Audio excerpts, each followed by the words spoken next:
Boys बाद में आएंगे। पहले गर्ल्स पूरा अपना सिंघम की गुल्लक में डर को डाल दीजिए आप अपने, और सही डर को लिखना। बनाएं अपने मांगलिक कार्यक्रम को और भी खास। होटल एमएस गार्डन के साथ शादी विवाह सगाई बर्थडे पार्टी के लिए शहर के मध्य स्थित सर्व सुविधा के साथ होटल एमएस गार्डन। अपराधियों में खौफ पैदा करने वाली पुलिस की वर्दी अब बच्चों और युवाओं के मन में छिपे डर को दूर करने का सशक्त माध्यम बन रही है। सागर जिले के बंडा में पदस्थ उप पुलिस अधीक्षक प्रदीप वाल्मीकि, जिन्हें सतपुड़ा सिंघम के नाम से भी जाना जाता है, पिछले 1 वर्ष से सामुदायिक पुलिसिंग के अंतर्गत कक्षा साहस की नामक युवा चेतना अभियान चला रहे हैं। यह पहल अपराध रोकथाम के साथ साथ बच्चों और युवाओं के मानसिक सशक्तिकरण की दिशा में एक अनुकरणीय प्रयास बनकर उभरी है। इस कार्यक्रम के माध्यम से एसडीओपी वाल्मीकि स्कूलों और कॉलेजों में कक्षा 8वीं और 12वीं तक के छात्र छात्राओं की काउंसलिंग करते हैं। वे बच्चों के मन में छिपे डर, तनाव और झिझक को सामने लाकर मौके पर ही उनकी जिज्ञासाओं का समाधान करते हैं। मंचीय भय, परीक्षा का डर, आत्मविश्वास की कमी और अन्य मनोवैज्ञानिक समस्याओं पर खुलकर संवाद किया जाता है।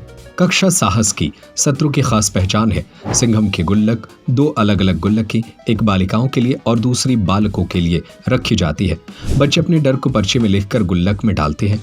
बाद में एसडीओपी उन पर्चियों को पढ़कर व्यवहारिक उदाहरणों के माध्यम से समाधान बताते हैं। प्रत्येक सत्र में 10 बच्चे, 5 बालक, 5 बालिकाएं शामिल होते हैं। जो बच्चे सामने आकर अपने डर पर खुलकर बोलते हैं, उन्हें पुरस्कार देकर सम्मानित भी किया जाता है।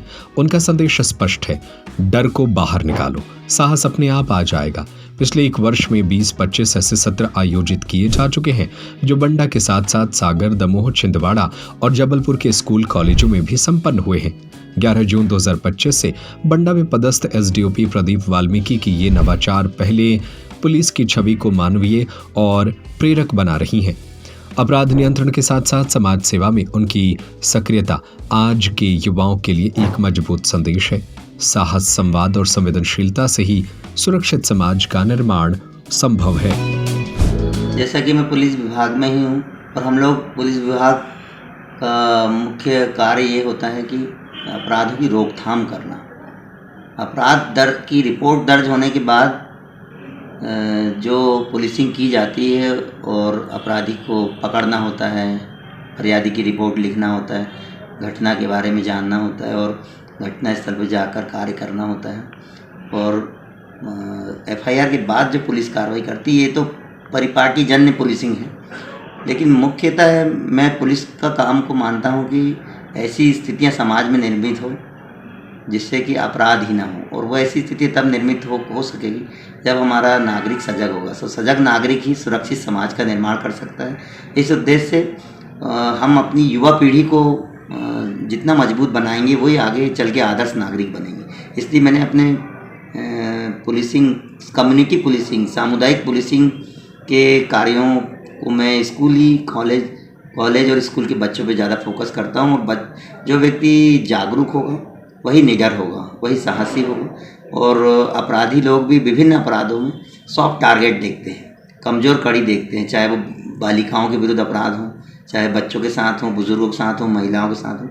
तो जो अजागरूक और अशिक्षित और डरपोक प्रवृत्ति के लोग होते हैं और जागरूकता जिनमें कम होती है, ऐसे लोगों को अपराधी अपना टारगेट बनाते हैं। इसलिए ये साहस, एक कक्षा साहस के नाम से स्कूल और कॉलेज में जाकर मेरे द्वारा ये कार्य किया जा रहा है, जिसमें सामुदायिक पुलिसिंग के अंतर्गत बच्चों के अंदर निडरता लाना, साहस लाना, जागरूकता लाना, और जागरूकता से ही सजगता बढ़ेगी और सजगता से ही सुरक्षा बढ़ेगी। बच्चे बड़े निश्चल होते हैं और हम उनसे बात करते हैं, उनके एक एक डर के बारे में पूछते हैं और उन डर को फिर सबके सामने उस डर को निकालने को लेके, उनके अंदर में आत्मविश्वास जगाने को लेके, उनके डर के मुताबिक उनको हम कुछ टास्क देते हैं और वहीं पर उनको अपनी प्रेरक बातों से उनके अंदर में जागरूकता लाते हैं। जैसे कि किसी ने कहा कि मुझे मंच पर आने से डर लगता है, तो उसे मंच पे बुलाया जाता है, उससे कुछ बातें बुलवाई जाती है कि भाई आप अपना नाम बताइए, अपने पिता का नाम बताइए, क्या बनना चाहते हैं बताइए। सरल सरल बातें पूछ के उसके स्टेज फियर उसका ख़त्म किया जाता है और फिर उससे बोला जाता है कि जिस तरह आपने ये बातें की है, इसी तरह आप स्टेज पे अपनी वो बातें भी कर सकते हैं जिस अकॉर्डिंग आपको कोई टास्क मिले तो आप कभी भी मंच पे आने से न डरिए। कई बच्चों को बच्चियों को अकेले जाने में डर लगता है। सड़क पर कई मनचले लड़के घूरते हैं, तो उन बच्चियों को भी ये समझाइश देते हैं कि आप अपनी बॉडी लैंग्वेज ऐसे रखिए जिसमें हमें हमारे बॉडी लैंग्वेज में निडरता दिखे। हम जितना डर के चलेंगे, नज़रें छिपा के चलेंगे, तो बदमाश लोग अपना सॉफ्ट टारगेट देखते हैं और ऐसे ही लोगों को छेड़ते हैं या परेशान करते हैं। तो यदि हम बेबाक होकर रहेंगे, निर्भीक होकर रहेंगे, आँख से आँख मिला के बात करेंगे किसी से भी, और देश दुनिया में क्या हो रहा है ऐसा सब देख के चलेंगे, जागरूकता से चलेंगे, तभी हम अपराधी या बदमाश व्यक्ति का सामना भी कर सकते हैं और किसी अपराध से बच भी सकते हैं। बनाएं अपने मांगलिक कार्यक्रम को और भी खास होटल एमएस गार्डन के साथ। शादी विवाह, सगाई, बर्थडे पार्टी के लिए शहर के मध्य स्थित सर्व सुविधा के साथ hotel MS garden, banquet hall, AC एवं non AC room, covered campus, विशाल parking area. Hotel MS garden, Tilakganj, Sagar. Mobile number 9243470068, 07582319049।